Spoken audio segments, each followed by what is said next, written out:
Ibu, saudara yang terkasih, bersyukur boleh ada kesempatan malam hari ini ya. Ini pertama kali saya boleh bersama-sama saudara di dalam acara PA ini. Bersyukur boleh berkenalan dan kita akan membahas dari Lukas 6 ayat 46 sampai 49. Sebelum kita mulai, mari kita bersama tundukkan kepala, kita mohon pimpinan Tuhan. Mari kita berdoa. Tuhan, terima kasih di tengah cuaca yang hujan dan juga kesibukan kami diberikan kesempatan untuk bersama-sama belajar dari firman-Mu. Kami sungguh percaya Tuhan, manusia bukan hidup dari roti saja, tapi dari setiap perkataan yang keluar dari mulut Tuhan. Kami boleh dikenyangkan, kami boleh dipuaskan, kami boleh dipimpin dan dituntun oleh firman-Mu. Kami percaya kami pun boleh merasakan kasih-Mu yang begitu besar ketika kami mengerti firman-Mu, apa yang Kau kerjakan melalui Kristus dalam hidup kami. Berkati ya Tuhan akan pembahasan kami malam hari ini, baik waktu sharing akan materi maupun dalam interaksi tanya jawab, kiranya Tuhan yang memimpin, sehingga setiap kami boleh pulang dengan berkat yang berlimpah dari firman-Mu. Urapi hamba-Mu dan berkati setiap kami. Dalam nama Tuhan Yesus kami berdoa. Amin. Oke saudara, kita akan bersama-sama melihat ya firman Tuhan dari Lukas 6 ayat 46 sampai 49, saya akan share screen. Oke, jadi tema kita adalah pendiri rumah yang bijaksana dan bodoh. Firman Tuhan dari Lukas 6 ayat 46 sampai 49. Demikian, mengapa kamu berseru kepadaku, Tuhan, Tuhan, padahal kamu tidak melakukan apa yang aku katakan. Setiap orang yang datang kepadaku dan mendengarkan perkataan-perkataanku ini dan melakukannya, aku akan menyatakan kepadamu dengan siapa ia dapat disamakan. Ia sama seperti dengan seorang yang mendirikan rumah. Orang itu menggali dalam-dalam dan meletakkan dasarnya di atas batu. Ketika datang air bah dan banjir melanda rumah itu tidak dapat digoyahkan karena rumah itu kokoh dibangun. Akan tetapi, barang siapa mendengar perkataanku tetapi tidak melakukannya, ia sama dengan seorang yang mendirikan rumah di atas tanah tanpa dasar. Ketika banjir melandanya, rumah itu segera rubuh dan hebatlah kerusakannya. Saudara, saya yakin ayat-ayat yang kita baca ini bukan hanya kita pernah baca di Lukas, ya, tetapi saudara juga tahu bahwa ini kita pernah baca di Matius yang kita kenal dengan khotbah di bukit. Dan sama fungsi bagian ini, saudara sekalian ya, baik di Matius dan di Lukas itu sama, yaitu apa? Sebagai penutup atau kesimpulan dari khotbah di bukit. Di Lukas tidak disebutkan Yesus naik ke bukit ya, tetapi disebutkannya ayat 17, ia turun dengan mereka dan berhenti pada suatu tempat yang datar. Ya, di situ berkumpul sejumlah besar dari murid-muridnya dan banyak orang yang lain yang datang dari seluruh Yudea dan dari Yerusalem dan dari daerah pantai Tirus dan Sidon. Jadi ada orang berkata begini, mungkin ini adalah dua khotbah yang dua waktu yang berbeda ya. Di Matius itu Yesus khotbah di bukit, sedangkan di sini dikatakan dia turun. Ya, kalau turun bukan di bukit begitu kan, tapi di tempat datar. Tetapi orang tidak bisa, saya kira orang tidak bisa cepat-cepat mengambil kesimpulan demikian ya, karena ketika saudara dan saya misalnya naik ke puncak ya, yang tinggal di Jakarta ya mungkin paham kali ya, tinggal naik ke puncak begitu kan ya, kalau weekend atau hari libur, ketika sampai di puncak orang mengatakan kita ada di atas bukit, tapi mungkin saat kita berdiri, orang mengatakan dia berdiri di tempat yang datar. Jadi tidak ada yang perlu dipertentangkan antara mengenai lokasi Matius di bukit maupun Lukas di tanah yang datar. Ketika seseorang sudah naik ke atas bukit, ya, lalu dia berdiri di tanah yang datar, ya dia di atas bukit dan dia di tanah yang datar. Tidak ada kontradiksi ya di antara keduanya. Tapi baik di Matius maupun di Lukas sama, saudara sekalian. Yaitu apa? Fungsi dari perikop ini adalah penutup atau kesimpulan. Ya. Dan seringkali ketika kita mendengar kesimpulan atau penutup, kita menganggap inti-intinya itu sudah dibahas di awal ya. Ini tuh hanya penutup. Nah, tetapi sebetulnya ini bukan sekedar penutup, saudara sekalian ya. Justru ini adalah inti daripada khotbah tersebut, yaitu Tujuan mendengar firman itu adalah melakukannya. Artinya kalau orang itu mendengarkan seluruh khotbah Yesus di Lukas ini, tapi tidak mendengarkan 3 ayat terakhir ini, ayat 46 sampai 49, mereka bukan hanya kehilangan ekor ya dari khotbah Yesus, mereka kehilangan semuanya. Ya kan, apa artinya? Seperti tadi kita baca, apa artinya mendengar semuanya tapi tidak melakukannya. Jadi the last is not the least. Ya, dalam bahasa Inggris ada perkataan begitu. Yang terakhir bukan yang paling kurang penting, ya kan? Yang terakhir itu justru yang paling penting. Artinya kalau pendengar itu tidak menangkap bagian ini, jangan-jangan pendengaran mereka akan sia-sia, ya. Karena tujuan dari mendengar firman adalah untuk melakukannya. Sehingga kita bisa boleh katakan begini, saudara sekalian. Bagian yang penting dari mendengar firman adalah aplikasi. Ya, khotbah yang kita dengar setiap hari Minggu, acara PA yang kita ikuti setiap hari Rabu, ya, atau renungan yang kita renungkan ya pada pertemuan persekutuan lainnya, bagian yang paling penting adalah aplikasi. Maksudnya apa? Adalah keputusan pribadi kita. Apakah saya akan melakukan bagian ini, ya, apa yang baru dikhotbahkan, ya. Dan kenapa ini menjadi pertanyaan penting, saudara sekalian? Karena Yesus memulainya dengan perkataan, "Mengapa kamu berseru kepadaku, Tuhan, Tuhan?" Ya, itu satu kata, Tuhan, ya. Padahal kamu tidak melakukan apa yang aku katakan. Saudara sekalian, bagi Yesus, mengkonsumsi khotbah pengajaran Yesus bukan sekedar untuk mendengarkan perspektif atau opini. Ini sama seperti polisi yang berkata kepada saudara, berhenti. Ya kan? Kita tidak mengatakan itu cuma opini. Ya kan? Tidak, ketika polisi dalam figur otoritas menyuruh kita berhenti, kita berhenti.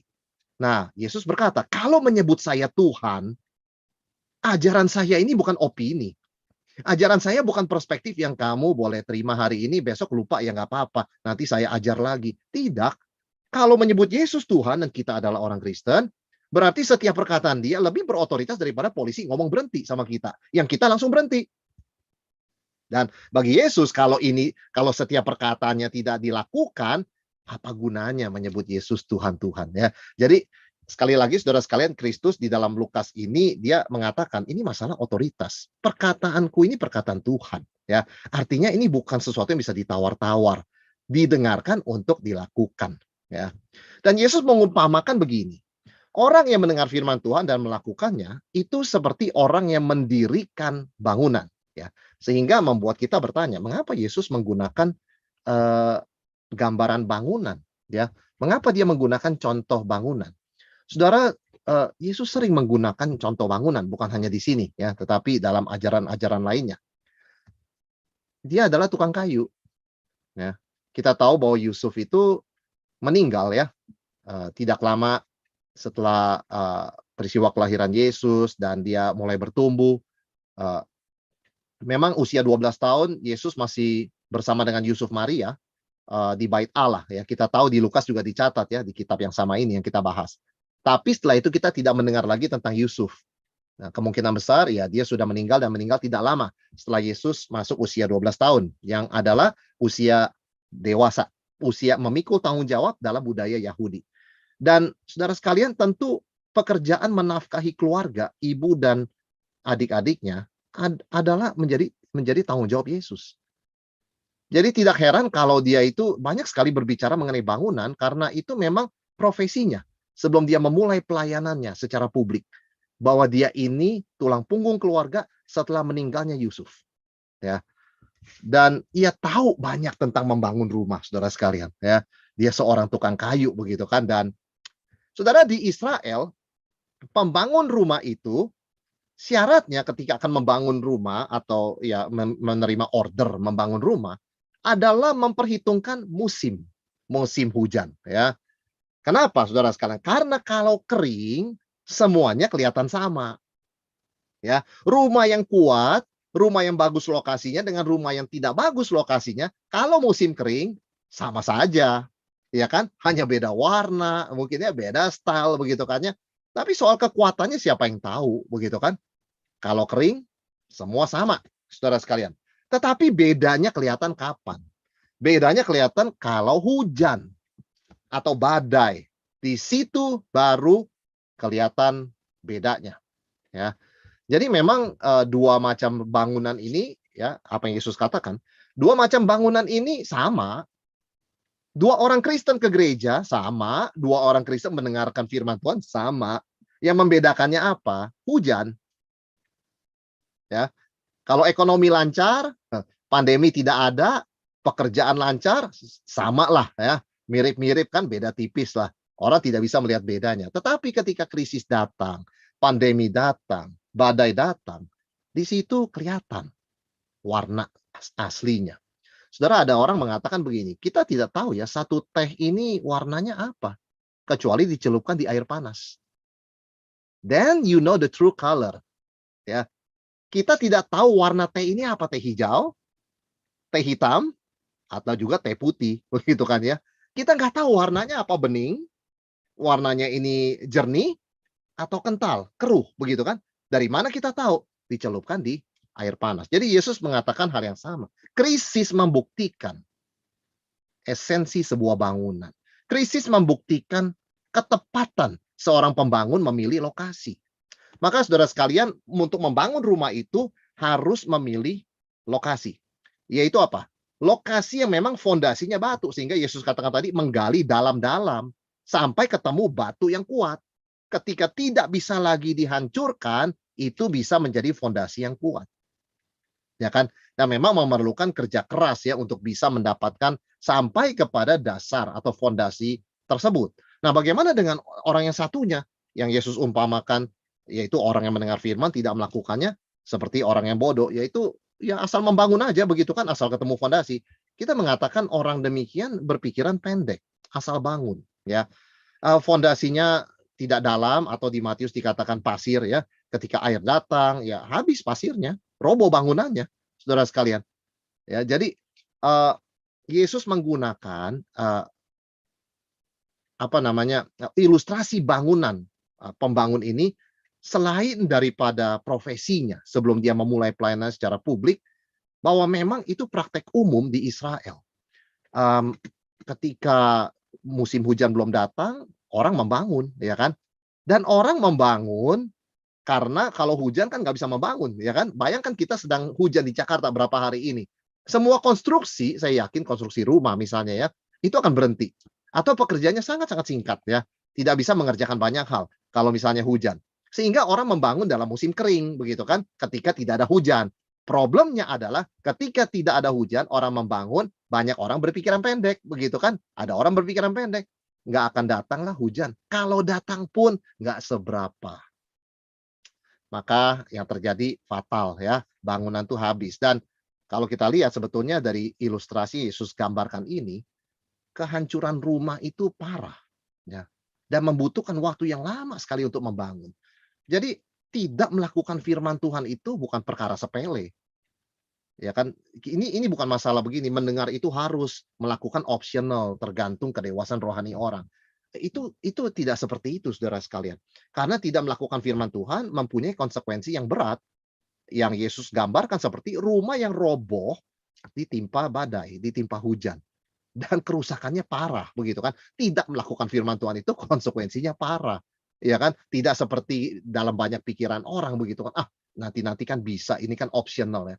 Di dalam ajaran Yesus ini ada keseriusannya. Yesus tekankan, kalau menyebut Tuhan, lakukan. Dan kalau menyebut Tuhan tapi mendengar dan tidak melakukan, maka konsekuensinya parah.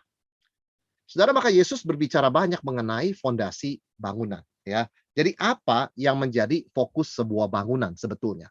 Yang menjadi fokus sebuah bangunan itu adalah fondasinya atau dasarnya. Saudara, kita kalau menilai sebuah bangunan itu ya, seringkali yang kita lihat depan mata kita adalah warna temboknya, jenis atapnya, dan style bangunannya ya. Kita mengatakan suka atau nggak suka pada sebuah bangunan, itu kan apa yang di depan mata kita kelihatan. Nah, problemnya adalah saudara sekalian, justru yang tidak kelihatan mata kita itu yang paling penting. Yang kelihatan depan mata kita itu, ya biasa-biasa saja pentingnya, begitu kan.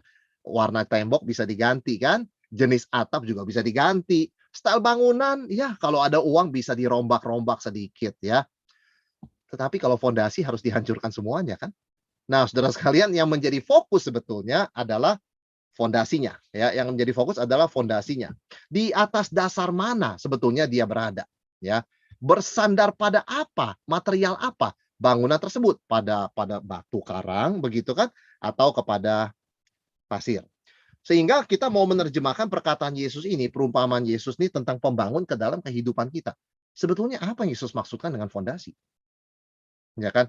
Apa yang dimaksud dengan fondasi, saudara sekalian? Dia bicara mengenai batu, ya kan? Dia bicara mengenai misalnya fondasi yang nggak dalam atau menggunakan bahasa Matius pasir, begitu kan?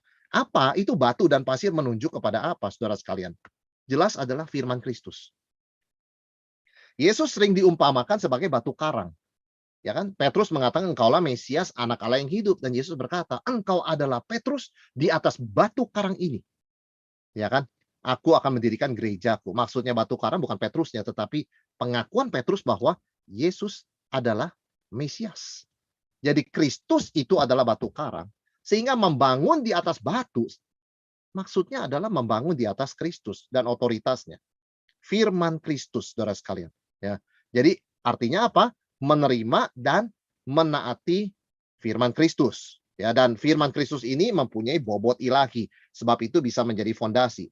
Maka tadi saya sebutkan di awal, saudara sekalian, firman Kristus itu tidak sama dengan opini yang kita dengarkan, betapapun benar dan baiknya. Opini tidak mengikat.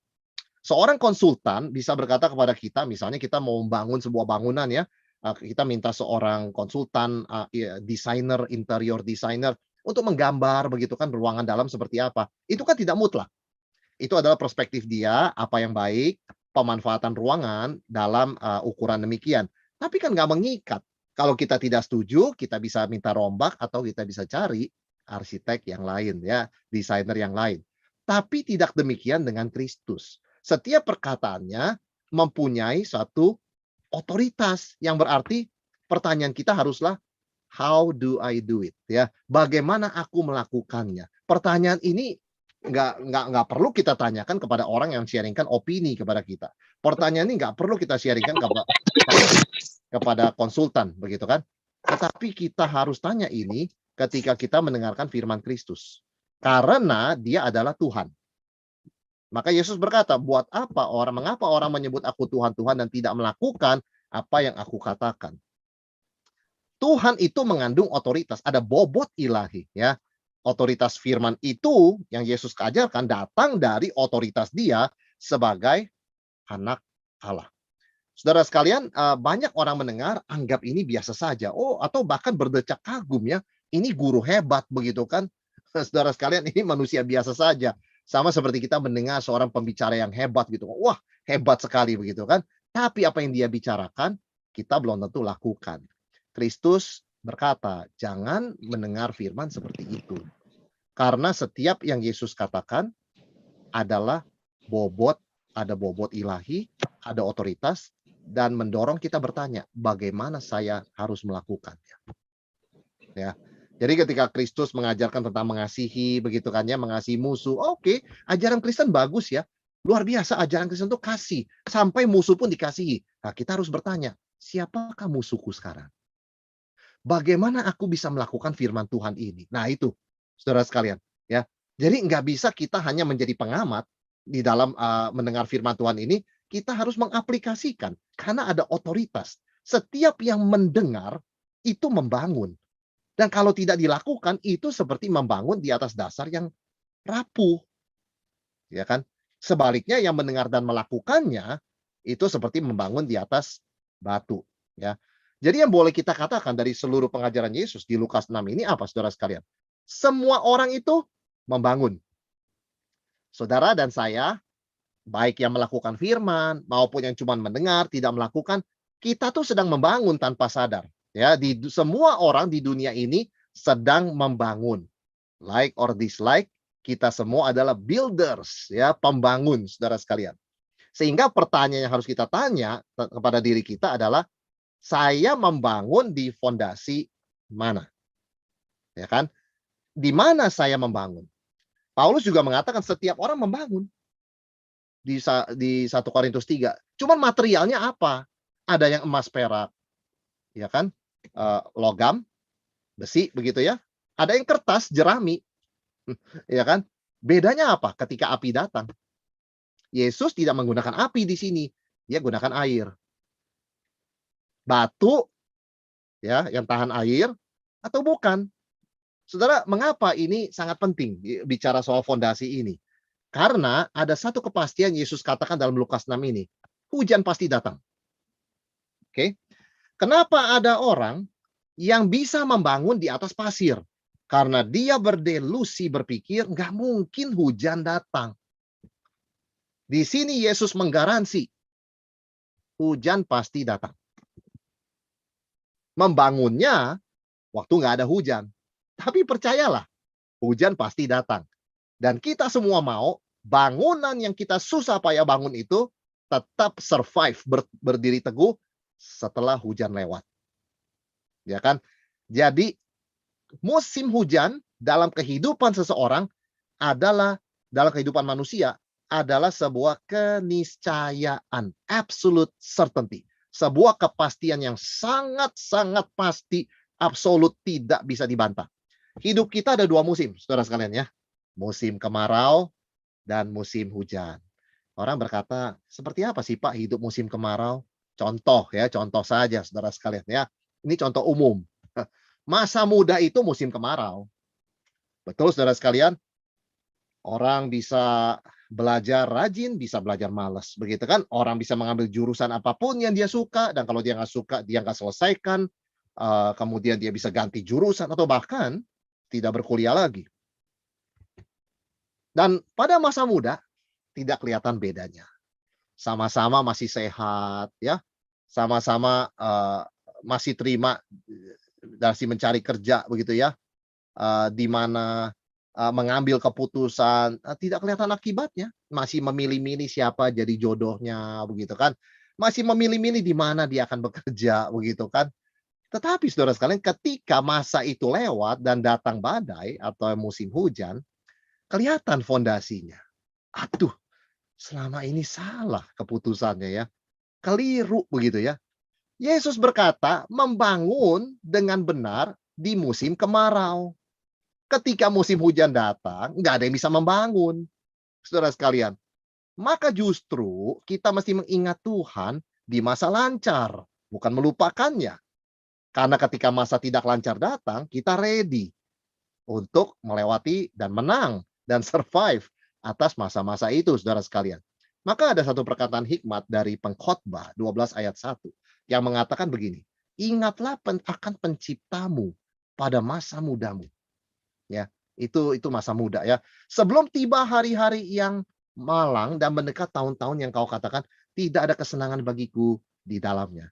Jadi saudara sekalian, kapan kita itu membangun dengan sungguh-sungguh? Ketika badan sehat.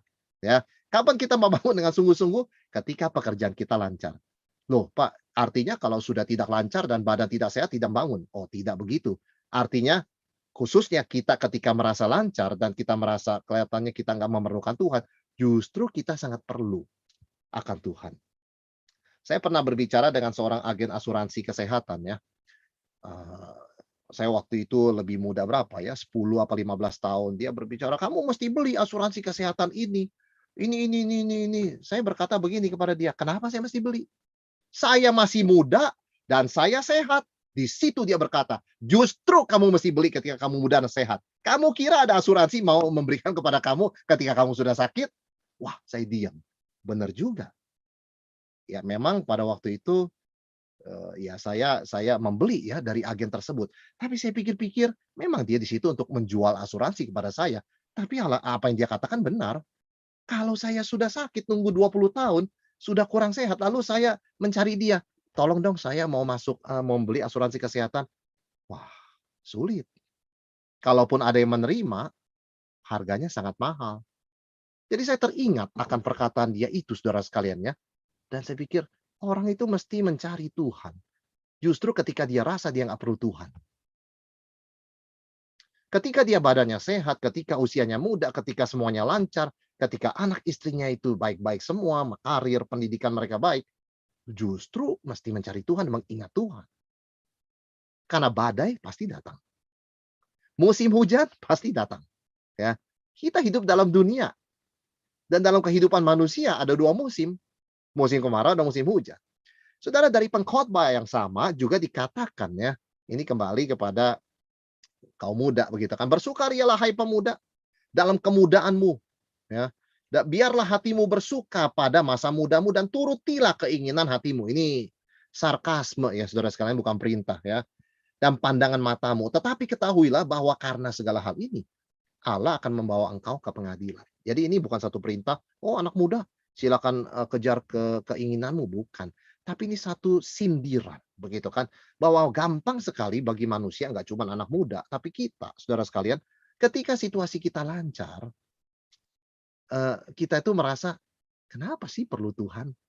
Bukankah Tuhan tuh kita perlu kalau kita itu nanti dalam keadaan sulit ya. Nah ini saudara sekalian, pengkhotbah dan ajaran Yesus ini mengingatkan kita sebetulnya. Kita membangun justru di saat musim kemarau. Kita nggak bisa membangun ketika hujan datang. Tapi kita membangun di musim kemarau untuk mengantisipasi hujan. Karena hujan pasti datang. Dan sebetulnya apa perbedaannya dua macam pembangun ini? Pembangun yang bijaksana dan pembangun yang bodoh, saudara sekalian. Bedanya cuma dua macam ya. Orang yang memilih jalan yang benar namun sulit, sulit namun benar, dengan orang yang cari jalan pintas atau jalan yang gampang ya. Membangun dalam fondasi yang benar dan kuat itu sulit ya, lebih sulit daripada menghias rumah. Menghias rumah itu gampang saudara sekalian ya. Saya tahu ada rumah-rumah daerah tertentu kalau Natal, wah dihias, dikeluarkan semua lampunya. Wah rajin sekali ya menghias rumah. Ya, memang nggak gampang, tapi tetap tidak sesulit membangun fondasi atau membangun di atas fondasi yang benar dan kuat. Saudara, melakukan firman Tuhan sama dengan membangun di atas fondasi yang kuat ya. Sehingga kita mesti menyadari akan perbedaan antara melakukan yang benar sesuai firman dan mengabaikannya demi tren yang populer. Saya katakan begini, saudara, yang benar itu sulit dan tidak instan, ya. Yang tidak benar itu gampang dan instan. Itu prinsip kehidupan. Yang benar itu umumnya sulit. Yang tidak benar itu umumnya gampang. Ketika ada orang yang menawarkan investasi cepat kaya, gampang. 99% bohong. Penipuan. Ya. Nah, ketika ada sebuah bank yang menawarkan ini memang tidak besar bunganya ya, investasi ini, tapi kita terdaftar di pemerintah, mengikuti hukum yang berlaku. Ya, itu benar saudara sekalian. Ya kan? Itu benar. Saudara, ada satu pelajaran yang baik saya kira ya buat kita dari krisis ekonomi Amerika pada tahun 2008. Saudara, tahun 2004 ya, 2003, pertumbuhan ekonomi Amerika itu 6%. Negara adidaya ekonomi 6%. Kita Indonesia kalau 6% itu sudah makmur sekali saudara sekalian ya. Kita pernah 7%. Tapi Amerika 6% luar biasa. Luar biasa. Semua harga naik pada waktu itu. Tetapi ada orang sudah memperingatkan, fundamental ekonomi Amerika waktu itu tidak kuat karena pemasukan lebih kecil dari pengeluaran. Ya, pemasukan lebih kecil dari pengeluaran dan harga yang naik itu seperti gelembung yang tidak ada barangnya tapi harganya selangit, atau barangnya kecil tapi harganya berapa puluh kali lipat. Tidak masuk akal. Tapi semua orang berkata begini, yang penting lihat angka. Angkanya bagus, 6%. Ternyata 2008. Saya ada di Amerika pada waktu itu, dan salah satu bank yang saya gunakan menyimpan uang dan penghasilan saya, bangkrut saudara sekalian. Ya karena jumlahnya tidak banyak, memang dilindungi oleh pemerintah. Tapi bank itu bangkrut. Dan beberapa minggu sebelum bank itu bangkrut, pegawai bank berkata kepada saya, bank ini luar biasa. Bank ini akan bertahan 100 tahun ke depan. Saudara, berapa minggu sebelumnya? Saya nggak tahu dari mana dia bisa mengatakan begitu. Berapa minggu Kolaps, saya datang ke bank itu, dia sudah tidak ada, tidak kerja di sana. Kabur kemana saya nggak tahu. Tetapi apa?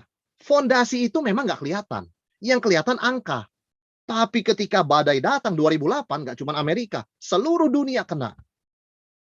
Maka banyak sekali yang terpukul. Jadi fondasinya apa, saudara sekalian? Jadi sebagai orang Kristen, kita jangan sampai berorientasi kepada angka, ya, kepada sekedar statistik, meskipun berguna, saya akui. Kita jangan hanya berorientasi kepada hasil, begitu kan ya. Kita mesti juga bertanya kepada satu pertanyaan tentang satu pertanyaan. Fundamental atau fondasinya itu bagaimana? Maka ketika kita bicara aplikasi melakukan firman Tuhan, kita sedang berbicara mengenai kesinambungan antara iman dan perbuatan. Ya. Memang kalau hanya mendengar firman itu gampang. Saya nggak mengatakan mendengar gampang ya. Kadang kita suka ngantuk-ngantuk begitu ya. Mendengar pun nggak gampang. Tapi tetap lebih gampang daripada melakukannya. Ya. Maka saudara sekalian, Yakobus mengatakan iman tanpa perbuatan itu mati. Ya. Sedangkan perbuatan tanpa iman sia-sia. Sia-sia ya. Sebabnya kita melihat Yesus di sini ketika berkata, jangan cuma mendengar firman, bukan berarti jangan dengar firman, tapi jangan berhenti hanya sampai mendengar, tapi juga melakukan. Artinya, iman itu penting. Dan iman sejati akan melahirkan perbuatan. Saudara, satu contoh yang baik lain ya, dari dalam Alkitab yang kita bisa belajar adalah dari Kejadian pasal 3. Ya.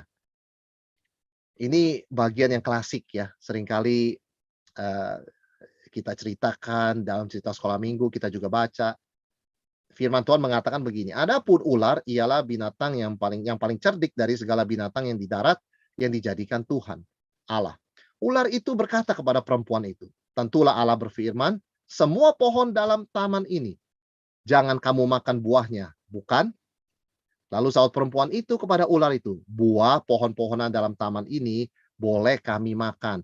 Tetapi tentang buah pohon yang ada di tengah-tengah taman, Allah berfirman, jangan kamu makan atau raba buah itu. Nanti kamu mati. Nah, perhatikan perkataan ular. Tetapi ular itu berkata kepada perempuan itu, sekali-kali kamu tidak akan mati. Tetapi Allah mengetahui bahwa pada waktu kamu memakannya, matamu akan terbuka dan kamu akan menjadi seperti Allah, tahu tentang yang baik dan yang jahat. Saudara perhatikan bedanya ayat 3 dan ayat 5. Ya. Ayat 3, Adam dan Hawa berdiri di atas fondasi firman Tuhan. Mereka melakukan firman Tuhan.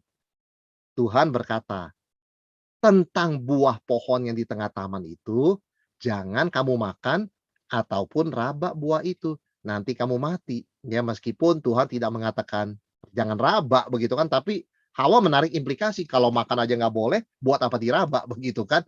Jadi so far ayat 3 saudara sekalian, Hawa dan Adam tentunya masih berdiri di atas fondasi perkataan Tuhan. Tetapi pada ayat yang kelima, perkataan iblis mengarahkan Hawa kepada hasilnya. Loh, kamu mau nggak matamu terbuka? Kamu mau nggak jadi seperti Allah? Kamu mau nggak tahu tentang yang baik dan yang jahat? Nggak usah dikasih tahu oleh Tuhan. Kamu tahu sendiri. Nah, perkataan iblis membawa kepada hasil. Wah, kemudian imajinasi Hawa, saudara sekalian, imajinasi Hawa ini mulai membayangkan, saya bisa bayangkan ya, wah kita bisa jadi seperti Allah, tahu yang baik dan jahat, nggak usah tanya-tanya Tuhan lagi, kita bisa independen, merdeka ya, nggak usah bergantung sama Tuhan. Baik juga ya. Nah itu dia. Ketika kita berorientasi kepada hasil, saudara sekalian, itu kelihatannya menarik dan mudah untuk dimarketing, dipasarkan. Ya. Tetapi Yesus berbicara fondasi. Fondasi itu firman Tuhan dan kita lakukan. Ya kan? Memang kita mengatakan hasil yang sejati tidak mungkin tanpa fondasi yang kuat ya. Dan di sini kita belajar fondasi itu adalah mendengar dan melakukan firman Tuhan. Ketika seseorang berorientasi pada hasil tanpa peduli fondasi, maka dia akan menjadi orang yang menghalalkan segala cara demi tujuan. Ya. Maka Yesus berbicara mengenai melakukan firman Tuhan, itu artinya yang kita lakukan tuh firman Tuhan. Kita mesti memastikan iman dan perbuatan kita selaras. Jangan sampai kita berorientasi kepada hasil.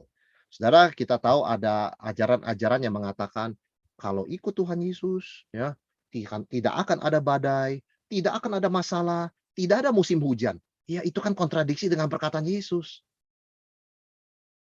Barang siapa mendengar perkataanku dan melakukannya, dia membangun di atas fondasi yang kuat. Ketika hujan datang, hujan datang. Orang mengikut Yesus, mendengar perkataannya, melakukannya, tetap hujan datang. Jadi aneh sekali ada orang yang mengajarkan kalau ikut Tuhan Yesus, semua musimnya enak, tidak ada hujan, tidak ada awan gelap, langit selalu biru. Kan tidak seperti itu.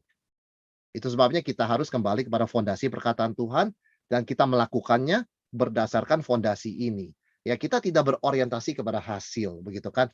Oh, kalau seseorang yang mengikut Tuhan, dia semuanya lancar, tidak ada hujan, dia diberkati, tidak ada kekurangan apapun, bahkan dia lebih kaya daripada siapapun, itu berorientasi kepada hasil. Dan ada banyak pencobaan iblis di sana. Sehingga banyak orang menampilkan sesuatu yang tidak sebenarnya, ya, supaya kelihatan dia ini diberkati. Tapi sebetulnya fondasinya kropos. Bukan firman Tuhan yang dilakukan, sekedar menampilkan satu penampilan, "Aku diberkati." Ya kan, tapi bukan yang sejati begitu loh, ya. Nah, ini akibat lupa fondasi bahkan dari nenek moyang kita, Adam dan Hawa pun kita melihat. Ketika Hawa pikirannya berpindah kepada hasil, statistik, angka, imajinasi, tren begitu ya, bukan kepada fondasi, dengan mudah dia jatuh. Padahal ayat ketiga dia baru berkata, Tuhan berkata tidak boleh makan. Ya kan? Itu fondasinya firman Tuhan. Tapi ketika dia bergeser kepada hasil, wah saya hebat juga ya. Kalau saya itu nggak usah nanya Tuhan, saya tahu baik dan jahat, saya bisa apa ya? Saya matanya terbuka begitu kan. Aduh, enak sekali. Nah, ketika tidak lagi berpijak pada fondasi, Hawa jatuh. Dan kita tahu akibatnya sampai sekarang. Maka saudara sekalian, kita harus membedakan dua jalan, yaitu jalan yang benar dan jalan pintas, ya. Jalan yang benar itu jalan salib, artinya mendengar dan melakukan firman Tuhan. Sulit, ya, sulit saudara sekalian ya, tapi benar, ya. Kalau kita melewati jalan yang sulit tapi kita tahu pasti sampai tujuan, saya yakin saudara dan saya pasti lewat jalan itu, ya. Karena kita punya tujuan, ya kan. Sesulit apapun akan kita lewati, ya. Kita bisa belajar dari Petrus, ya. Petrus tuh sempat berorientasi pada hasil, yaitu apa? Dia fokus pada glory dan popularitas Yesus sampai dia melarang Yesus jangan mati di Yerusalem, jangan mati di salib. Saudara, Yesus menghardik Petrus ya dengan sangat tegas ya, dengan sebutan iblis loh. Kenapa? Karena Yesus mengatakan kamu memikirkan apa yang dipikirkan manusia, bukan yang dipikirkan Tuhan. Manusia tuh mikir penampilan dan hasil. Tuhan itu lihat fondasi. Ketika Yesus mengajarkan Lukas 6 ini, dia bicara melakukan firman itu adalah orang yang membangun di atas fondasi yang solid, yang benar, yaitu batu. Sedangkan Petrus berorientasi kepada glory, begitu kan, Tuhan jangan matilah, menderita dan mati. Nggak enak cerita itu didengar oleh khalayak umum. Engkau sedang populer, engkau sedang trending, begitu ya. Kok bicara mati, begitu kan, nggak klop begitu loh. Wah, Yesus menghardik saudara sekalian. Kenapa? Karena inti daripada Petrus, tanpa sadar dia digoda oleh iblis, menarik Yesus, ya, seperti apa ya, menarik tangan Yesus dengan keras begitu. Jangan sampai hal itu terjadi padamu Tuhan. Yesus mendengarkan suara iblis di situ, yang mau menarik dia dari jalan salib, memindahkan dia ke jalan easy glory, ya, kemuliaan yang gampang. Saudara kalau ingat dalam pencobaan terhadap Yesus, ya, esensi tipu daya iblis itu sama, menarik dia dari salib dengan instant glory dan popularitas. Caranya bagaimana? Kalau engkau anak Allah, ubahlah batu ini jadi roti. Nah, itu untuk egonya Tuhan Yesus. Tapi jangan lupa pencobaan kedua, saudara sekalian. Di Matius ya. Kalau engkau anak Allah, lemparkan dirimu dari bubungan bait Allah. Nanti seperti ada tertulis, Tuhan akan kirim malaikat menjaga engkau sehingga kakimu tidak terantuk batu. Saudara, ketika kalau Yesus sampai melakukan itu, ya, memang tidak bisa ya, dia tidak bisa jatuh dalam dosa. Tapi seandai kata kita bermisal-misal, berandai-andai, andai kata Yesus mengikuti perkataan itu, Orang yang hadir di bait Allah akan berdecak kagum mengatakan, aduh hebat sekali. Menjatuhkan diri dari bait Allah tidak mati. Siapa orang ini? Kita mau ikut dia, kita akan jaga lindungi dia. Dia ini Superman. Yesus tidak jadi kesalib. Karena dia sangat populer, dia sangat disukai khalayak umum begitu kan. Dan dia tidak akan menjalankan misinya untuk menderita mati bagi manusia dan bangkit. Ya. Jadi saudara sekalian, di dalam kata-kata Petrus yang berorientasi kepada penampilan luar, hasil kemuliaan lahiriah itu, Yesus mendengar ada eko suara iblis. Ini mengulangi apa yang Yesus dengar di Matius 4. Suara yang sama. Kamu cari jalan yang pintas. Ya, supaya kamu itu bisa dieluk-elukan, dapat followers begitu banyak, kamu pakai jalan pintas. Nggak usah pikirin salib. Misi Bapak itu nggak usah. Ya, Yesus mendengar eko itu. Maka terhadap Petrus, murid yang cukup dekat ya dengan Tuhan Yesus, Yesus mengharti dengan sebutan, "Enyahlah engkau iblis." Yang Petrus ngomong itu nadanya sama dengan yang iblis ngomong di Matius 4 atau Lukas 4, saudara sekalian. Ya. Dan kita juga melihat sebetulnya dalam Matius 7, kalau bicara soal bagian yang mirip dengan yang kita baca malam hari ini, ada hubungan erat antara tentang dua jalan. Jalan lebar, jalan sempit, Yesus bicara. Jalan lebar banyak orang lewat, jalan sempit sedikit. Tapi jalan lebar menuju kebinasan, jalan sempit menuju kehidupan. Dan hubungannya erat antara dua jalan ini dengan ajaran membangun di atas batu. Jadi sama saudara sekalian ya, di dalam Lukas ini kita juga bisa pahami, sebetulnya ketika Yesus bicara, mendengar dan melakukan firman-Nya, sebagai seorang yang membangun di atas batu, dia mengatakan apa? Ini nggak gampang, but this is jalan yang benar. Ya, yang pintas adalah, ya mendengar-dengar aja, nggak usah dilakukan, itu pintas. Tetapi kalau hujan datang, siapkah kamu? Dan pada akhirnya kita bukan hanya bicara beda fondasi ya. Akhirnya saudara sekalian, hasil akhir, benar-benar hasil akhirnya, bukan hasil yang kita bicara kosmetik begitu ya, hasil sementara begitu kan, eee, yang kelihatan di depan mata banyak orang yang trendy dan populer, bukan. Hasil akhirnya Yesus juga, menegaskan saudara sekalian ya, tidak ada orang bisa menghindari badai ya. Badai pasti datang dan menimpa kehidupan manusia. Bedanya apa?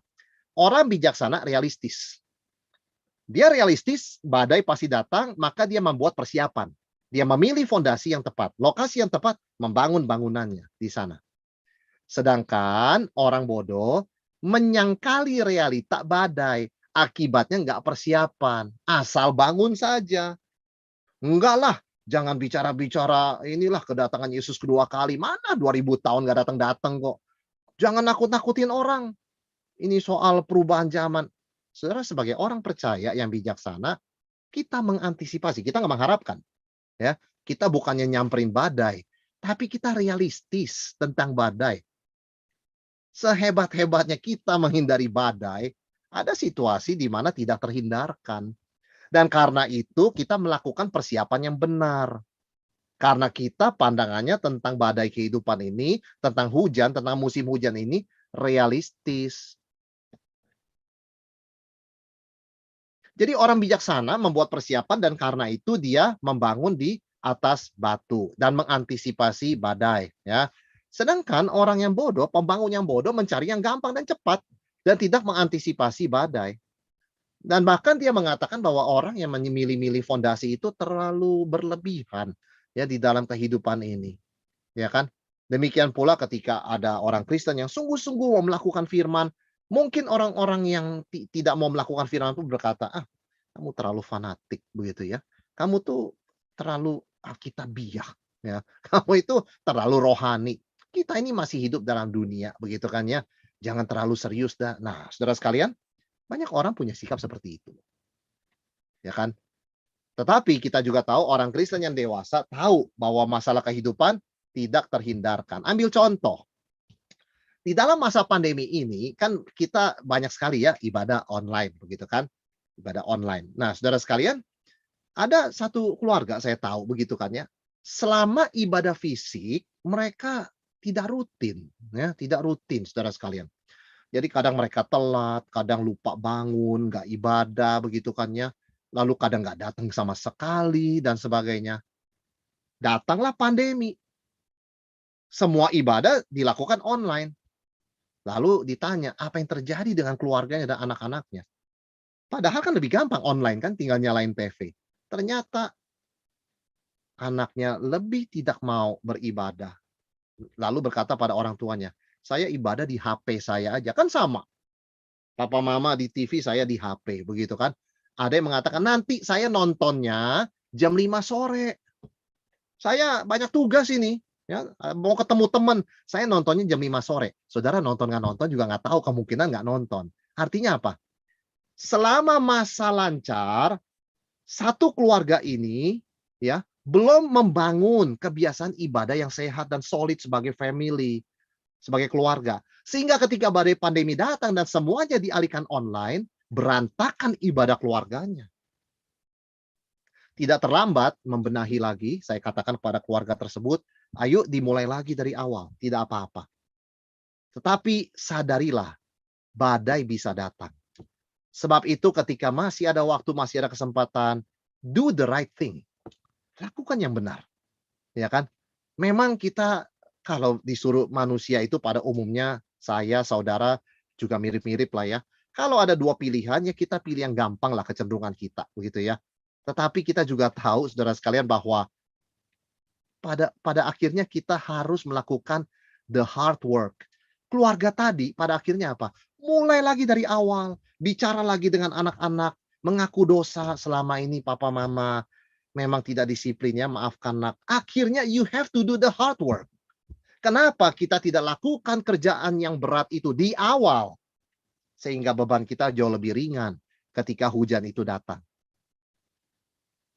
Orang yang membangun di atas pasir begitu kan, di atas fondasi yang tidak kuat, kolaps rumahnya. Ya Tuhan masih memberikan kesempatan. Bisakah dia membangun? Bisa. Tapi alangkah indahnya kalau dari pertama dia membangun dengan benar kan, saudara sekalian, sehingga dia bisa tidak usah bekerja dua kali ya. Orang Kristen yang tidak dewasa percaya, saudara sekalian ya, bahwa ajaran kalau ikut Yesus tidak ada masalah apapun, sehingga dia mengabaikan akan kemungkinan ya realita dari badai tersebut. Maka apa yang bisa kita katakan ya sebagai intisari dari Lukas 6 ayat 46 sampai 49 ini, saudara sekalian. Ya, di mana Yesus mengatakan begini, setiap orang yang datang kepadaku dan mendengarkan perkataanku serta melakukannya, aku akan menyatakan kepadamu dengan siapa ia dapat disamakan. Saudara, dari kata-kata Yesus ini kita menarik intisari tiga kata. Yang pertama, datang pada Yesus. Ya, datang pada Yesus. Ini di dalam ayat yang kita baca ya tadi ya.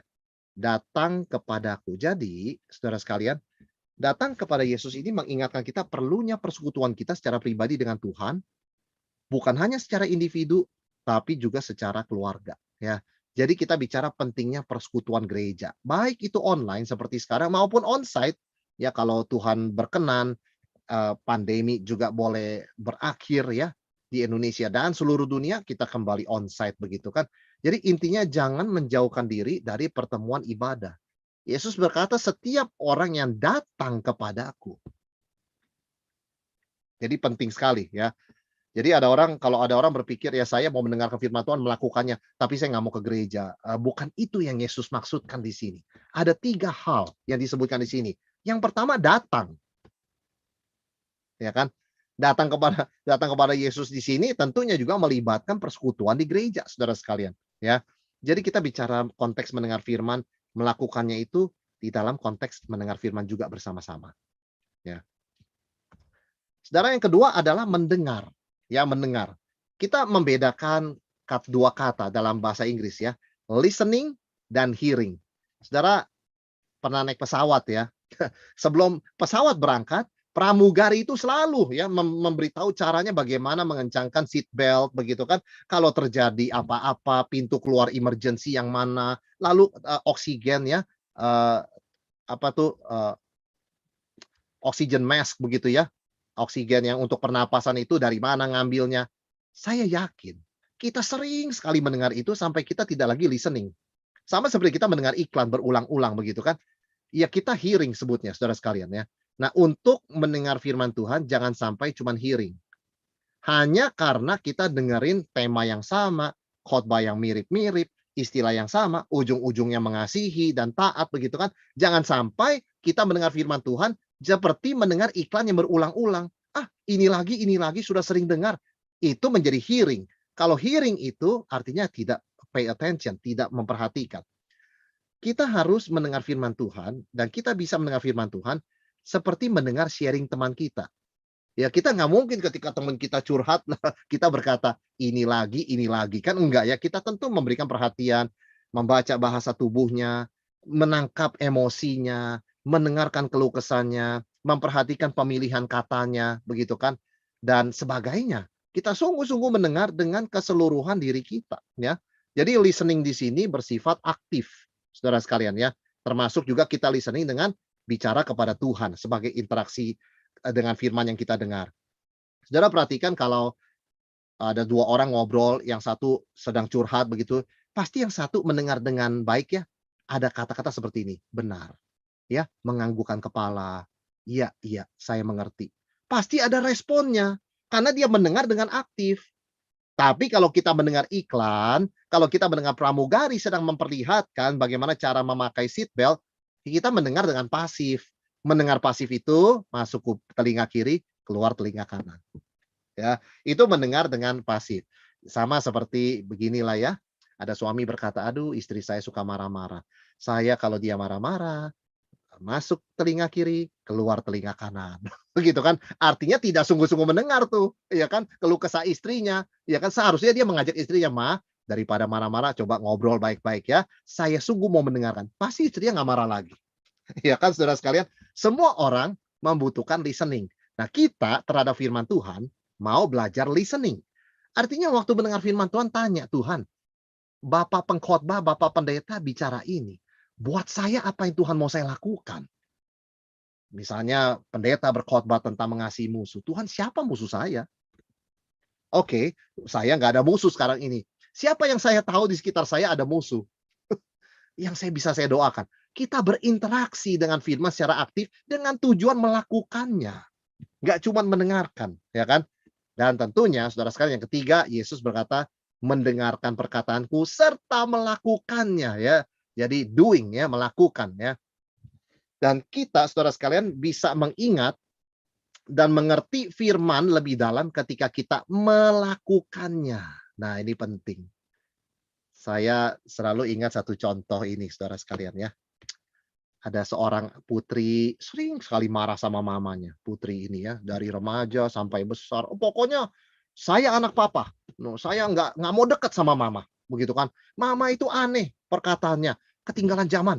Ya, mamanya sabar ya, papanya juga mengingatkan kepada istrinya ini, "Mas, sabar ya, memang putri kita seperti ini." Pokoknya hubungannya nggak dekat dengan mamanya, saudara sekali. Ya kan? Sampai satu hari dia menikah.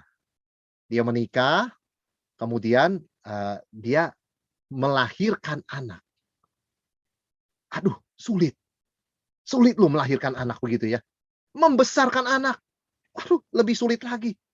Banyak dibantu oleh mamanya. Tiba-tiba putri ini, anak perempuan ini sadar. Waduh, nggak gampang besarkan anak ya. Anak segini aja hati saya susah. Wah, bagaimana mama dulu? Wah, saudara, dia lebih menghargai mamanya. Ya, dia mengaku salah banyak hal, dia terlalu keras sama mamanya. Kapan anak ini sadar? Ketika dia melakukan tugas jadi mama. Then she understands. Waduh, jadi mama nggak gampang. Bagaimana kita bisa mengerti firman Tuhan hanya dengan duduk-duduk dengar? Kita akan mempunyai pengertian lebih mendalam, bukan dengan lebih banyak mendengar, tetapi dengan mulai melakukan apa yang sudah kita dengar.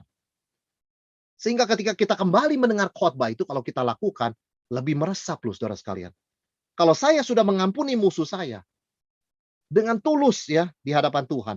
Lalu kemudian saya kembali ke gereja, saya mendengar pengkhotbah berkata, Yesus berkata, "Bapa, ampunilah mereka, sebab mereka tidak tahu apa yang mereka perbuat." Wah, sungguh firman Tuhan meresap. Saya lebih mengerti. karena saya melakukannya. Saudara sekalian, banyak orang berpikir, tunggu saya ngerti lebih banyak, baru saya lakukan. Tidak. Dengan kita melakukan, di situ kita lebih ngerti.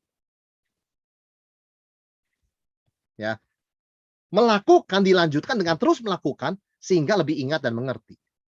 Sebagai kesimpulannya, ada seorang misionaris Amerika melayani di Korea, saudara sekalian. Kemudian datang salah seorang Korea yang sudah percaya melalui pelayanannya, dan kemudian dia mengatakan pada misionaris ini, saya mau mengucapkan khotbah di bukit nih, ya, dari memori saya. Oh ya, ya, saya silakan kamu ucapkan. Wah, dia ucapkan berbahagialah yang miskin di hadapan Allah dalam bahasa Korea, saudara sekalian ya. Waduh, misionaris ini kagum-kagum sekali, luar biasa ya. Luar biasa kamu bisa menghafal firman Tuhan ini. Nah, tapi misionaris ini berkata, itu baru langkah pertama.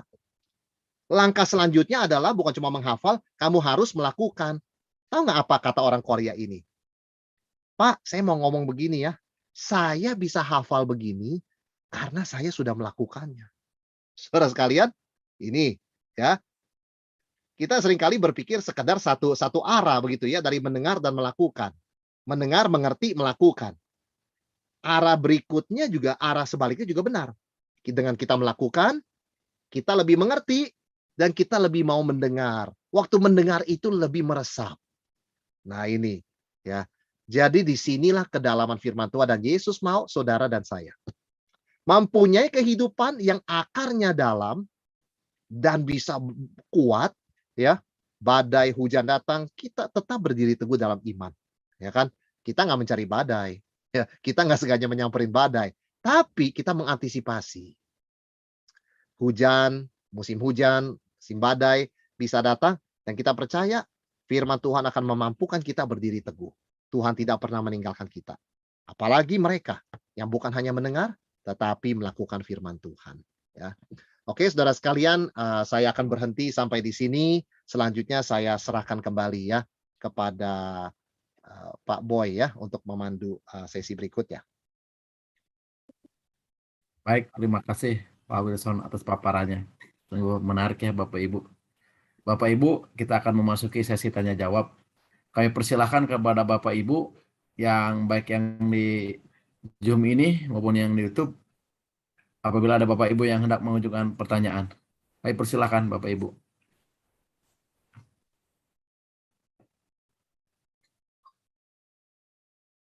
Mungkin sambil menunggu Pak Wilson, Iya, silakan Pak. apakah proses tahapan dalam membangun pondasi itu bisa diartikan sebagai ketika kita sebagai orang sebagai anak Tuhan, orang percaya itu terus di dalam proses keseharian kita kan senantiasa ada baca firman, ada mencoba melakukan, atau kemudian terus ada saatnya kita gagal, kembali lagi.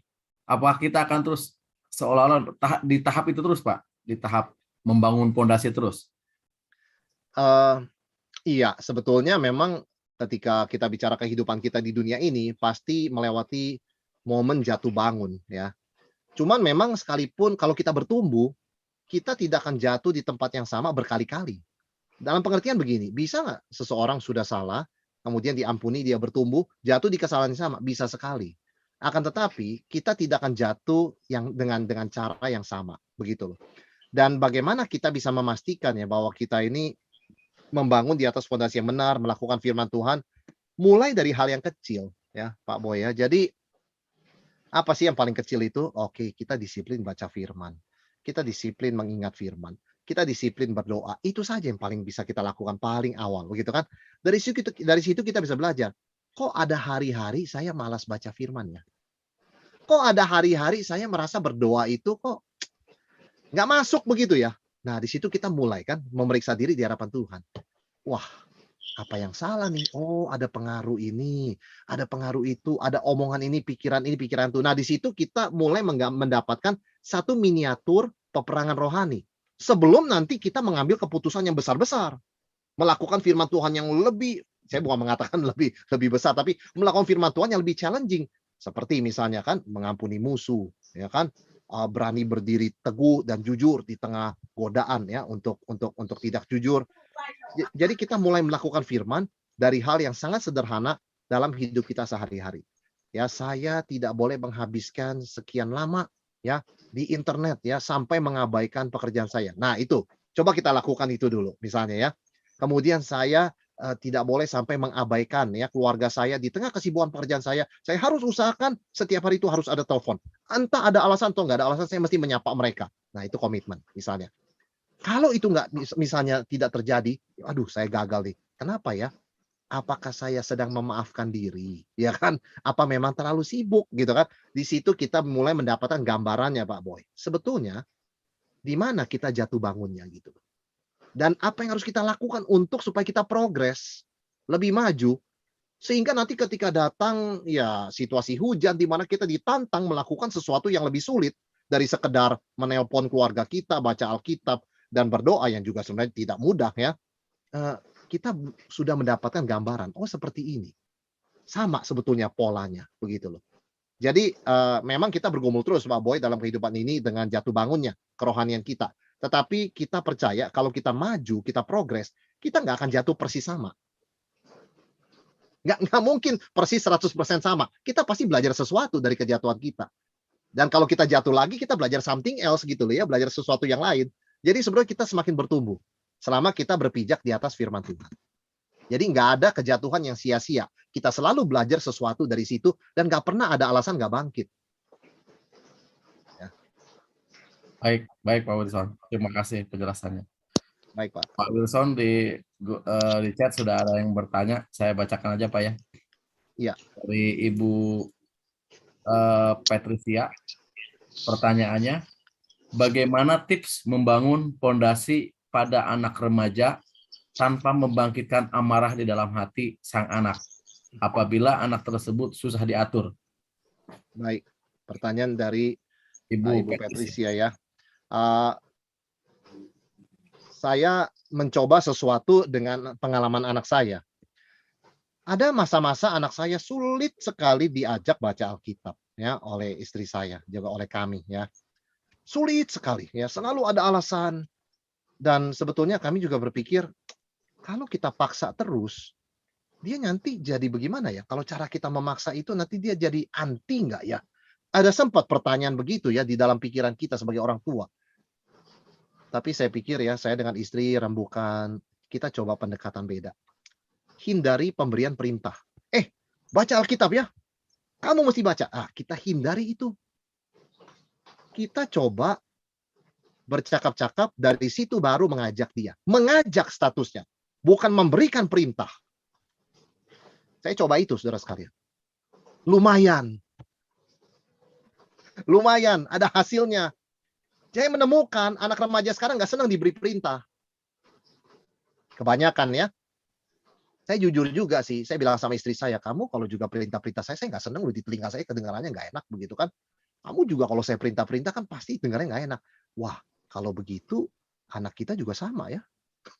Di situ Tuhan memberikan kita hikmat. Gimana ya kita gunakan pendekatannya? Kita hindari pemberian perintah langsung. Ya, kita gunakan ajakan dengan rendah hati. Kita juga di situ ikut baca. Jangan cuma sekarang waktunya baca Alkitab. Tutup pintu. Sini HP-nya. Kamu baca Alkitab. Waduh. Saya kira kalau saya mempraktikkan begitu, saya menciptakan pemberontak ini. Saya bisa menciptakan pemberontak loh nantinya. Lalu saya salahkan Tuhan begitu kan. Tuhan kenapa? Saya udah perintahin anak saya baca Alkitab kok jadi pemberontak rohani begitu kan. Ternyata ada hal-hal saya sama istri sebagai orang tua belajar. Ya, jadi ini pengalaman saya ya, Bu Patricia, saya nggak tahu apakah ini bisa misalnya juga membawa manfaat buat Ibu dan situasi yang Ibu lihat ya di dalam kehidupan gitu loh. Itu salah satu contohnya. Memang anak remaja sekarang dengan HP-nya, wah sangat susah diatur ya. Sangat susah diatur. Jadi sangat umum, Bu, ya. Ya, baik Ibu Patricia, semoga menjawab Ibu ya apa yang sudah disampaikan Pak Wilson. Baik, ke pertanyaan selanjutnya dari Pak Cinkeng. Selamat malam Pak Wilson. Dengan adanya pandemi ini, dengan adanya pandemi, ini membuat langkah mundur bagi warga gereja, membuat pola baru dalam beribadah, dan akhirnya menjadi gaya hidup dalam beribadah dengan alasan Tuhan mengerti. Bukankah ini merusak fondasi persekutuan kita dengan Tuhan? Mohon pencerahan.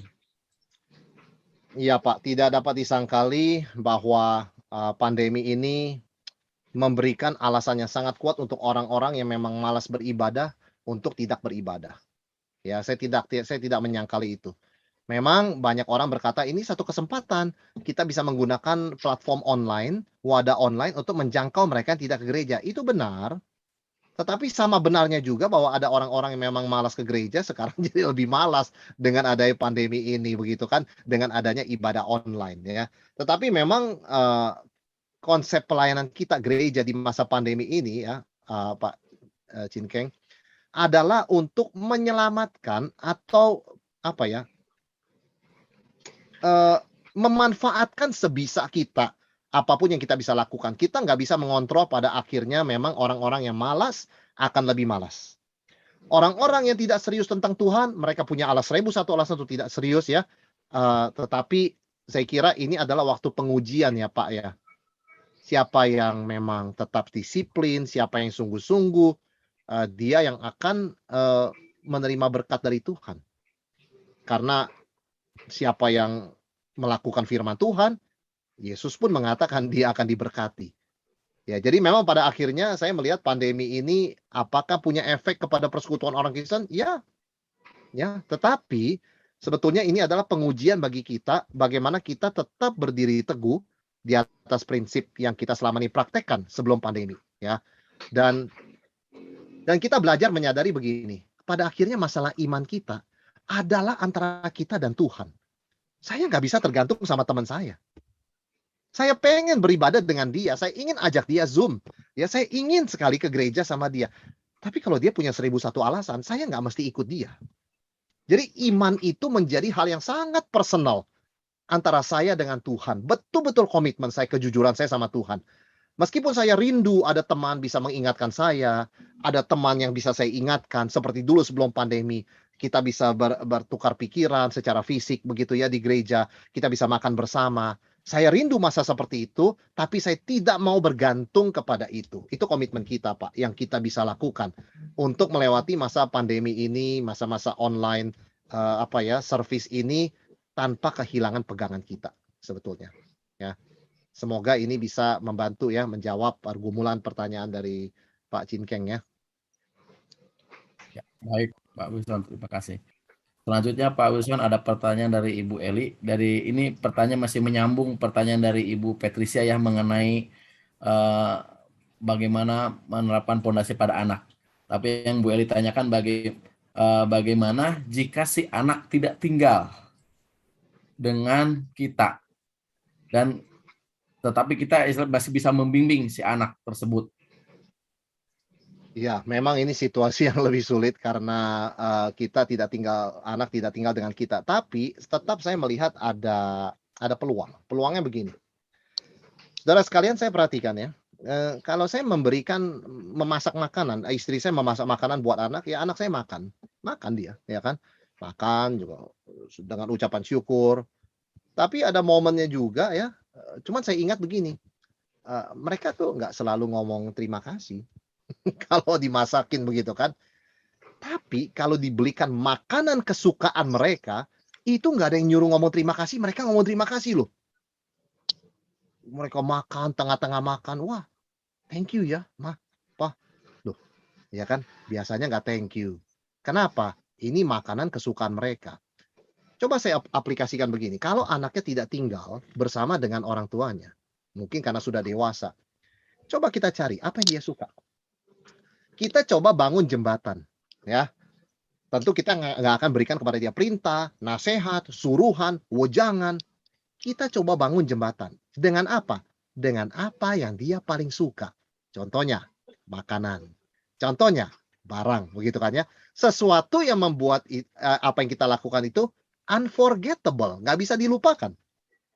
Anak itu satu saat bisa bercerita begini. Lagi saya lapar, tiba-tiba ada kiriman makanan. persis yang saya suka. Aduh, saya bersyukur sama Tuhan. Nah, itu membangun jembatan, Bu. Ya, saya tidak tahu apakah ini mungkin dilakukan dalam situasi ya misalnya dalam situasi yang digambarkan tadi ya dalam pertanyaan tadi begitu loh.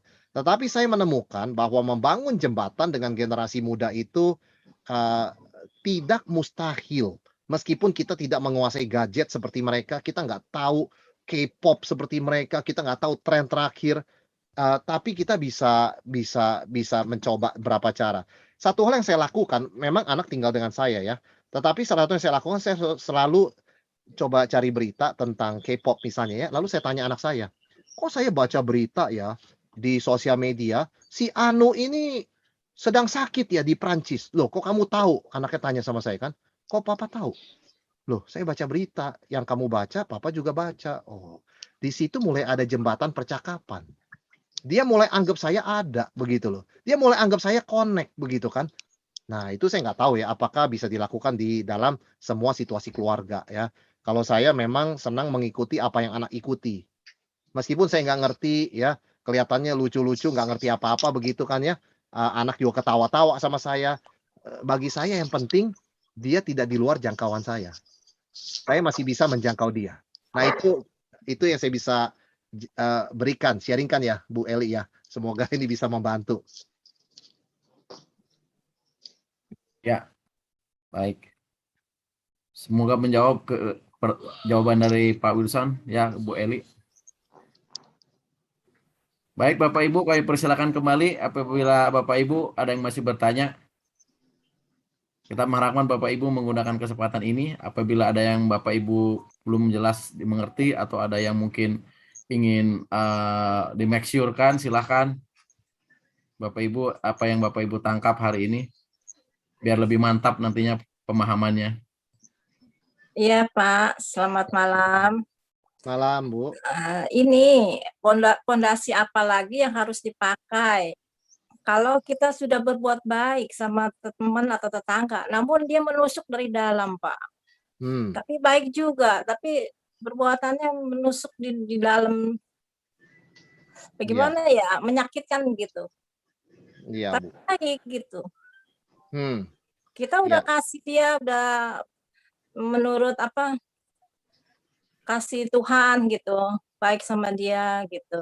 Namun dia di belakang saya gitu, ternyata begitu perbuatannya sama saya gitu. Iya. Makasih Bu pertanyaannya. Yang pertama saya bisa katakan, Ibu sedang melakukan firman Tuhan. Artinya melakukan yang baik tanpa mengharapkan imbalan.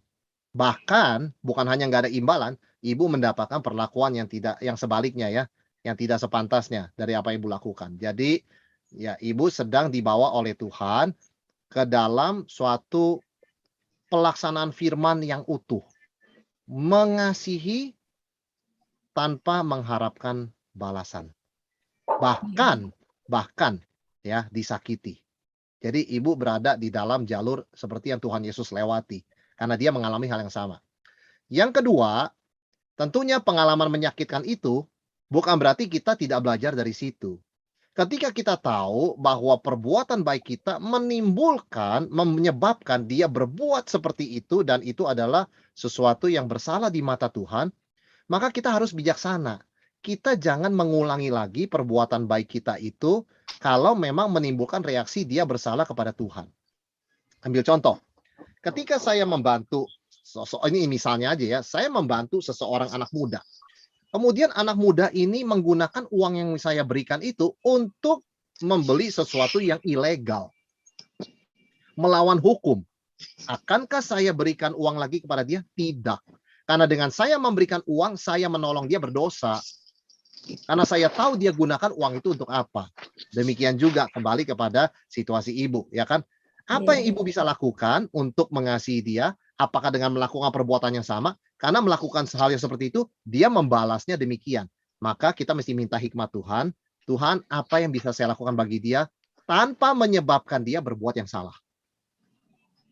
Mungkin Tuhan mau Ibu menolong dia hanya dengan mendoakan. Bukan lagi melakukan sesuatu yang ekstra begitu loh. Ya kan? Kita belajar dari hikmat Tuhan ya Bu ya. Maksudnya kita juga dalam hidup ini kan belajar ya, kita memberi sesuatu, kita melihat juga reaksi orangnya bagaimana. Apakah membawa kebaikan atau tidak membawa kebaikan. Dari situ kan kita belajar menyesuaikan diri juga, ya. Jadi, ketika misalnya kita, melakukan sesuatu misalnya begini ya, orang tua juga terhadap anak begitu kan, memberikan sesuatu, kadang anak kurang menghargai begitu kan, oke, orang tuanya belajar, gimana ya, kan nggak baik ya, dia menerima sesuatu tapi dia nggak menghargai, itu menjadi pribadi ya bagaimana nantinya? Kalau begitu orang tuanya mengubah begitu ya, "Saya nggak mau kasih," sampai dia minta, ya kan? Ada orang tua begitu kan, akhirnya anak itu belajar begitu kan, Dia minta eee nggak dikasih, akhirnya dia berbuat yang nggak baik gitu kan, Pak. Iya, kalau demikian kita minta hikmat lagi dari Tuhan. Tuhan bagaimana caranya supaya dia ini dikasih tetapi tidak bisa digunakan untuk berbuat yang salah ya, sedapat mungkin ya, Bu, ya. Memang saya juga nggak tahu situasi yang Ibu gambarkan itu persisnya gimana dan saya yakin juga bukan bukan di sini Ibu juga, pasti Ibu juga tidak akan berbicara ini secara detail di tempat umum ya. Tetapi, eee, saya percaya Bu, kalau kita minta hikmat dari Tuhan, kita juga mungkin bicara dengan saudara seiman yang kerohaniannya juga matang, saya Iya, percaya ada jalan terbaik yang bisa kita lakukan. Yang pasti iya. begini Bu, jangan sampai sampai kita sakit hati dan pahit terus-menerus karena apa yang dia lakukan kepada kita, ya. Karena kita percaya ketika kita mengalami hal seperti yang Ibu ceritakan tadi, sebetulnya kita sedang mengikut jejak Kristus. Jadi nggak ada yang terbuang secara rohani, malah Ibu mendapat sesuatu pengalaman yang sangat istimewa, yaitu, berbuat seperti Yesus Kristus. Dan Tuhan melihat dan Tuhan Maha Tahu. Dia pasti akan membalas, ya. Dia akan memberkati setiap orang yang taat. Iya. Terima kasih, Pak. Ya, sama-sama, Bu. Baik. Terima Ya, kasih, Mas Boy. ya sama-sama Bu Naciang, terima kasih. Semoga dapat menjawab Bu ya. Pak Wilson, ada Pak Cinkeng kayak menyambung masih pertanyaan yang dari tadi ya Pak, yang pertama. Ya, Jadi sekarang menyangkut kebijakan pemimpin gereja dalam masa pandemi ini memegang peranan yang penting dan seringkali keputusan pemimpin lambat dan menghambat kembalinya orang atau umat untuk datang kembali beribadah. Maksud secara onsite mungkin nih Pak ya. iya. Bagaimana kita menyikapinya? Iya, kelambatan ini memang disebabkan karena ekstra hati-hati ya, Pak, ya. Oleh karena, ketika keputusan itu dilakukan, itu memang bisa menuai pro kontra. Eee, Tidak sedikit pemimpin yang memperhitungkan apa efeknya untuk kesatuan gereja, ketika sebuah keputusan besar itu dilakukan. Dan itu bisa memberikan kesan lambat. Itu memberikan kesan lambat, ya. Apakah bisa lebih cepat? Bisa, tapi apakah lebih cepat selalu hasilnya lebih baik? Nah, itu belum tentu, Pak. Itu sebabnya memang, tidak mudah menjadi pemimpin gereja sebenarnya, ya. Oleh karena setiap keputusan itu harus bisa dipertanggungjawabkan dan hasilnya akan kembali entah membenarkan dia atau menyalahkan dia, ya. Sehingga, satu hal yang saya katakan begini, kita sebagai orang Kristen memang secara historis lambat meresponi perubahan, itu aja ya. Lambat meresponi perubahan. Jadi ketika misalnya, alat musik dunia itu sudah bermacam-macam, kita gereja kan cuma piano pada waktu itu, ya kan. Lama sekali kita pakai piano, sampai pelan-pelan kemudian kita mengizinkan alat musik seperti gitar dan yang lainnya masuk gereja. Memang secara historis, kita ini agak lambat merespon, tapi saya setuju dengan Pak Cinkeng, mengingat perubahan zaman yang cepat, kita juga harus mengevaluasi cara pengambilan keputusan kita, ya. Karena kita nggak bisa menggunakan cara pengambilan keputusan tahun 80, tahun 70, tahun 90 untuk melayani Tuhan di dalam tahun 2022, ya. Jadi kalau dari sisi kepemimpinan dan dari sisi jemaat ada saling pengertian dan kesehatian dalam hal ini, saya yakin iramanya bisa lebih selaras ya, sehingga semuanya merasa pas begitu loh ya, nggak terlalu terburu-buru dan juga nggak too slow ya, nggak terlalu lambat ya. Kira-kira seperti itu ya, Pak Cinkeng. Ya, kepada Pak Cinkeng semoga dapat menjawab ya. Bapak Ibu, apakah masih ada pertanyaan kembali baik yang di Zoom atau di YouTube? Ya, baik. Mungkin oh ada dari Ibu Tania. menyambung, membimbing anak. Bila sang anak tidak mau mengikuti seminar yang kita anggap bagus atau cocok untuknya, apakah kita paksa dia untuk ikut atau kita ikuti kemauan anak? Artinya tidak ikut seminar itu. Ya, tentu asumsinya yang pertanyaan Ibu Tania ini anaknya masih bersama kita ya Bu ya, masih di bawah umur ya. Kita ya kalau disuruh pilih dua ini ya kita paksa begitu ya. Kita nggak akan ikutin kemauan anak, ya kan? Tapi cara kita mengajaknya itu yang penting, ya kan? Cara kita mengajaknya penting, ya kan? Saya juga mengalami, ya kan? Ada masa-masanya anak juga tidak mau begitu kan mengikuti seminar dan sebagainya. Dia ketika kita ajak nonton seminar dia bawa HP begitu kan ya. Tapi nggak apa-apa. Ya kan yang masuk 10%, 5% begitu kan ya. Paling sedikit dia badannya ikut orang tua duduk di sana. Bawa telinga hatinya ke tempat lain ya silakan dia kalau dia lebih kuat dari seminarnya. Kalau nggak kuat kan dengar juga begitu ya. Jadi kalau anak itu masih di dalam otoritas kita, saya berkata pada anak saya, kamu setelah 18 tahun bisa berdiri sendiri, ya papa mama mungkin nggak bisa hanya bisa berkata, nggak bisa melakukan banyak, tapi sementara kamu tinggal bersama kami, sorry, kamu ikut yang kami katakan. Karena kami bertanggung jawab untuk tingkah lakumu ya. Jadi kalau misalnya kamu berbuat sesuatu yang disalahkan siapa? Orang tuanya. Ya kan? Kalau mau mengatakan sesuatu yang salah, yang kena siapa? Orang tuanya. Kenapa? Karena kamu masih di bawah kami. Kalau kamu sudah berdiri di atas kaki sendiri, begitu kan? Itu persoalannya beda. Ya, saya selalu ngomong seperti itu kepada dia. Nanti sabar, sabar. Tunggu 18 tahun. Ya, kita berdoa toh. Begitu 18 pikirannya udah berubah begitu kan. Jangan memberi seperti ini lagi, ngeri juga begitu kan. Kalau sudah 18 dia malah wah merdeka saya. Enggak. Tapi saya berharap dengan buying time begitu ya. Saya selalu ingatkan dia 18 kamu ke universitas. Nah, coba buktikan. Prinsip kamu bisa membuat kamu berhasil nggak? Ya kan? Tapi ya saya berharap tentunya dia sudah berpikirnya berbeda ya ketika dia masuk universitas ya.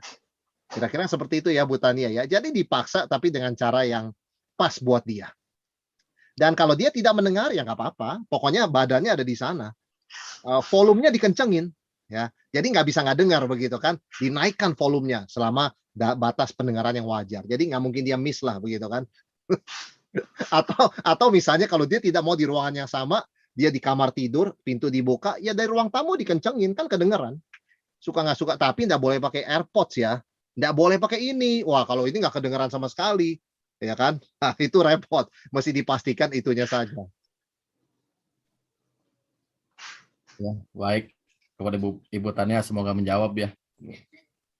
Baik Bapak Ibu, kembali apabila ada yang mau bertanya, saya persilahkan baik yang di Zoom ini atau yang di YouTube. Saya persilahkan. Baik ya. Baik Pak Wilson, penjelasan sudah sangat baik Pak, sangat jelas untuk kami semua. Terima kasih Pak Wilson. Ya, Bapak Ibu, kita akan mengakhiri acara Bible Study online pada malam ini dan kita meminta Pak Wilson untuk menutup dalam doa. Baik. Baik saudara-saudara, mari kita tundukkan kepala, kita masuk dalam doa. Tuhan, kami bersyukur akan pengajaran Tuhan kami Yesus Kristus yang mengingatkan kami bukan hanya menjadi pendengar yang baik, tapi menjadi pelaku firman. Kami mohon kekuatan dan hikmat dari Tuhan untuk kami boleh selalu ingat melakukan firman-Mu ya Tuhan, karena kami percaya setiap yang melakukan firman-Mu akan diberkati. Diberkati sehingga kami boleh lebih ingat firman itu dan boleh lebih meresapi, memahami akan kedalaman kebenaran firman-Mu. Terima kasih Tuhan, kami berdoa untuk jemaat-Mu, anak-anak-Mu, para hamba-Mu yang melayani di gereja-Mu yang terkasih, GKI Perniagaan. Tuhan yang memberkati mereka dengan berlimpah melalui setiap PA, setiap persekutuan doa, setiap ibadah, kerohanian mereka, iman mereka boleh sungguh bertumbuh, berbuah, menjadi berkat bagi orang-orang di sekitar mereka, bagi banyak orang. Terima kasih Tuhan, berkati kehidupan kami dan segala aktivitas kami setelah ini. Biarlah berkat kehadiran Tuhan selalu menyertai kami. Dalam nama Tuhan Yesus kami berdoa. Amin. Iya, betul.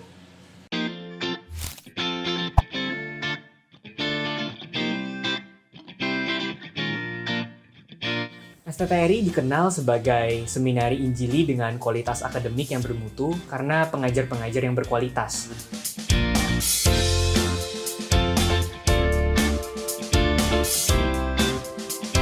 STTRI adalah tempat yang sangat baik bagi saya untuk membentuk saya menjadi seorang hamba Tuhan, baik secara akademik maupun non-akademik.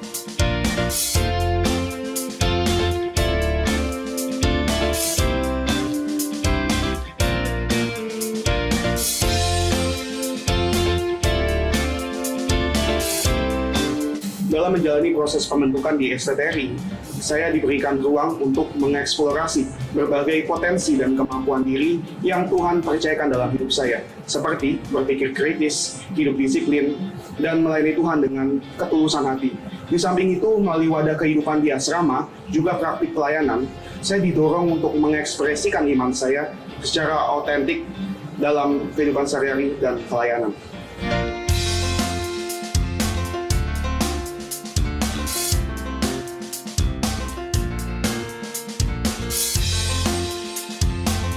Saya juga belajar mengenal Allah melalui dosen-dosen yang sangat-sangat luar biasa.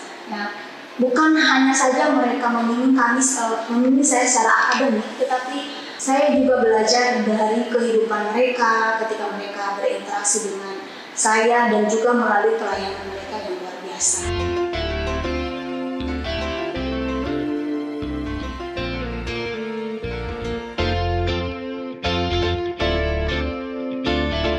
Saya mampu menerapkan apa yang saya pelajari dalam pelayanan sekolah minggu dan remaja. Iya, betul. Saudara rindu untuk menjawab beban yang Tuhan berikan sebagai calon pelayan Tuhan? Bergabunglah bersama kami di STTRI, Sekolah Tinggi Teologi Reform Indonesia.